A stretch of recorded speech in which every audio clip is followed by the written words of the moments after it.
come back. So unfortunately for the game, myself, Corey Unland, the defensive coordinator, Bo Davis, Steve Gregory, and Ty McKenzie will not be able to coach in the game due to the contact tracing protocols. And so I know the big questions after that is like who's taking over what. And so what's going to happen is Robert Prince, who's our wide receiver coach, he will take over the head coaching duties as far as the game management.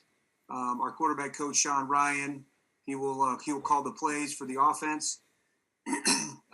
Evan Rothstein, who has been here for 9 years as the head coach assistant and research analyst, he will be calling the plays for the defense. And then different guys will be stepping up. So Tony Carter, our defensive assistant, he'll work with the defensive backs, which is who he works with now. Our director of football research, Dave Carrero, will work with the linebackers. And Ty Warren, who's our William Clay Ford minority coaching assistant, he'll work with the defensive line. So obviously, kind of disappointed with, how this information came back to us. But, it's kind of the times that we're living in right now. And so, it was not unexpected. Have to be ready for everything, be ready to adjust. And we'll be working with that going into the game on Saturday. All right, Dave, start us off. Hey, Darrell, can you explain why Evan Rothstein is calling the defensive plays? I don't know that he's ever worked on that side of the ball or called plays or anything. So correct. So, yeah. So Evan's been here, for 9 years. I think he's like our second longest tenured guy. As the head coach assistant, he has worked really on the offensive side, the defensive side, and with the special teams. So, but the last couple of years with Coach Patricia, he's worked basically on the defensive side of the ball. So he's probably our most knowledgeable. Not probably, he is our most knowledgeable in terms of our defense. What we're doing really all the way across the board. He is very involved in game day already, and so he's been in tough situations on game day, helping with information and communication. So felt like that he is has the most experience and will be able to get that done at a high level for us. Is there something about letting those other guys coach their positions that matters on game day, versus letting one of those guys do it? I mean, they have more, playing experience in some cases or NFL experience, I guess, in that regard than Evan does. Yeah, and it really comes down to, just as we look at it, we do have a lot of guys that have good, obviously, playing experience, and and some of those guys are young in their coaching experience. But as far as all the orchestration, all the communication, the knowledge of the ins and outs of everything that we're doing, Evan has a great feel for that and a great understanding of that. We'll be able to communicate adjustments that we need. He'll also be calling it from the box, just so you're aware there. And I think he'll do a great job. Just to be clear, you guys, none of the coaches that cannot be there, you can't be in your hotel room communicating with him. I mean, there's none of that that's allowed. There's none of that allowed. No communication at all.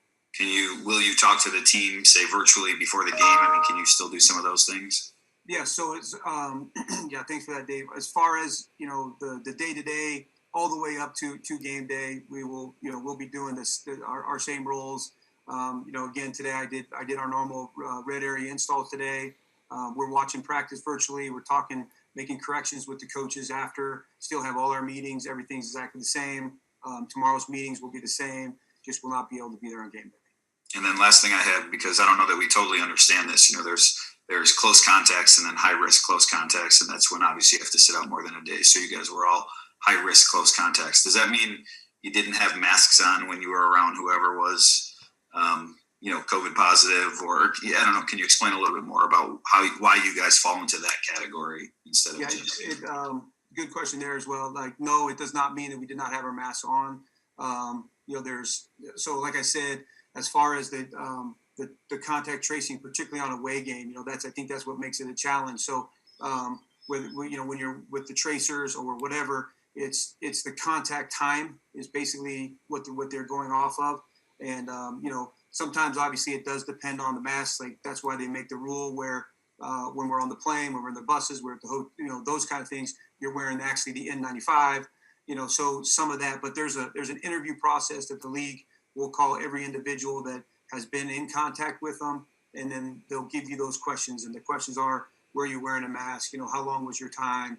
And those kind of things. So a lot of information to be able to sift through to get to this. So to be clear, you guys were wearing your masks. It was just a matter of time, proximity, that sort of thing. I will say, yes, I was wearing my mask. Absolutely, I was. How about the other guys on your staff that are in this situation?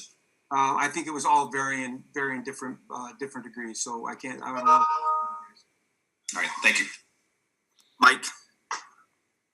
Yeah, I know you kind of said that Evan Rothstein has some play call, but he doesn't have any play calling experience at all. I mean, how do you handle that? Because this is not why him? I guess because he's never played and never had play calling experience beyond just that he knows the defense. Well, I think that's the most important part of it, Mike. Is who's going to be able to communicate clearly, who's going to be able to, who has the best handle on the information. Just some of that other stuff, that doesn't necessarily come into play. And, Evan is very, very knowledgeable. He's involved in the game day operations already. The communication is very crisp and clear with him, with some of the game management things that he's been doing already. So he's been in, very high pressure situations already helping. So it felt like a natural one for him. What's that conversation like when you actually tell him you're going from guy behind the guy, behind the guy, behind the guy, behind the guy to, hey, you're calling defensive plays on Saturday?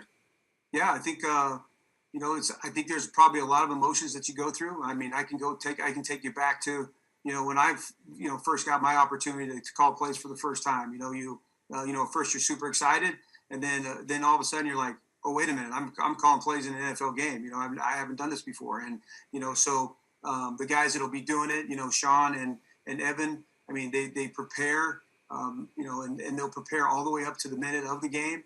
I'm going to meet with Sean, the next couple of days as well to continue even ours. Sean hasn't called plays in the game as well.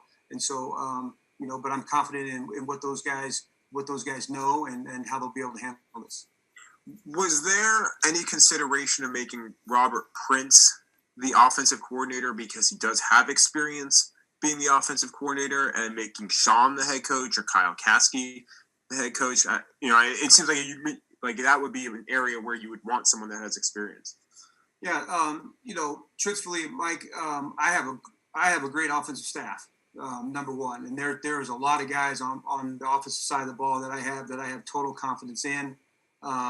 Really to me, what it came down to was, I've been prepping Sean for this for a little while. Sean and I work hand in hand in terms of in the day-to-day operations. And I think the communication with the quarterback is super important in this. And, that's a guy that speaks to him every day. So he already hears that voice, that kind of familiarity with that.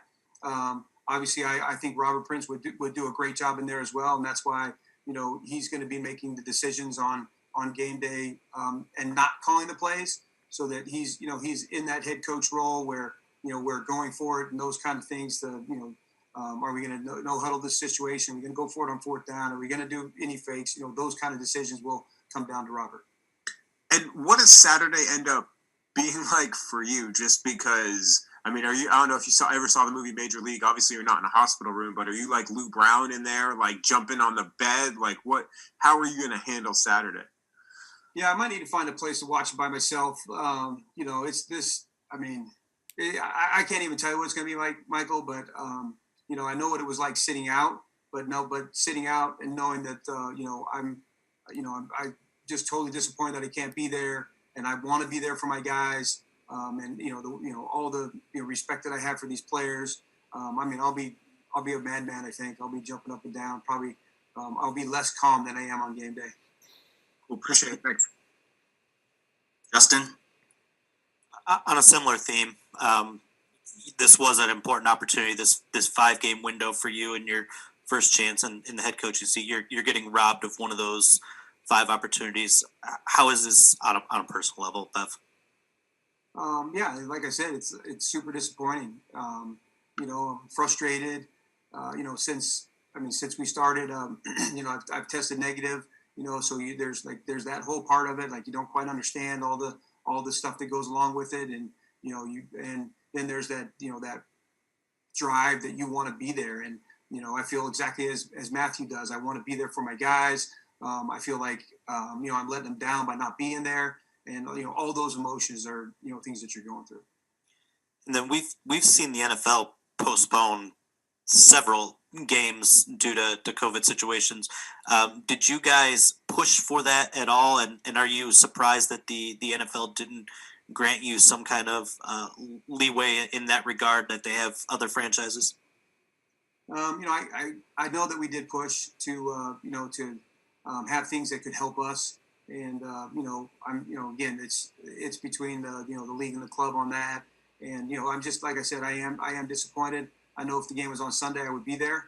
Because the time frame would be up, and really all these coaches would be able to be there. So I think that's the most disappointing part. But we gotta go with with what they're telling us. Do you think the fact that your team is out of playoff contention had anything to do with that decision? I really couldn't speculate on that. Thank you, Bev. Kyle, last question. Bev, you're going to have offensive play caller, defensive play caller, and a head coach who don't have any kind of experience on Saturday. So I'm curious what you guys are doing this week with Robert Prince and Evan and Sean Ryan. What are you doing with them to prepare them for roles they've never had before? I mean, how does that work? Like, even logistically, like getting those guys coordinated on the mic and everything else. Yep. Yeah. Well, I mean, all of those guys have been on headsets. All of those guys have communicated on game day. So that specific part of it won't be an issue. So obviously during this week, during practice, calling plays into the walkie-talkie that we have, which will convert to the headset on game day. So doing that kind of stuff. But the preparation is really behind the scenes. We still had the game plan, but then in these next 2 days, I know that Corey's been meeting with Evan. I'll be meeting with Sean. And then at the end of the week, I will meet with, on tomorrow night. Actually, tomorrow night, I'll meet with Evan and RP and Sean, all of us together, like a coordinators meeting, and we'll go over all game situations. We'll talk through all the scenarios. We'll talk through the communication. There's going to be some things that I'm going to do with Sean to help him. It's just like almost practice calling a game, and I know that Corey's doing the same deal. So we'll make sure these guys are as prepared as they can be. And was it your decision to put these guys into those roles, or did you consult with Rod or ownership or anyone? I mean, how did that process work out? Yeah, I had communication with Rod and in the leadership group, and they did ask obviously my opinion, and then I also met with Corey and the defensive staff to these are important decisions to be able to put guys in those roles that will give us a chance to be successful and help us the most on game day. And this is what we thought was the best for all those guys and for the team in those roles. Thank you, Bev. Yeah. Great. Thanks, Bev. Thanks, everybody. Thank you. Thanks, Darrell. Merry Christmas.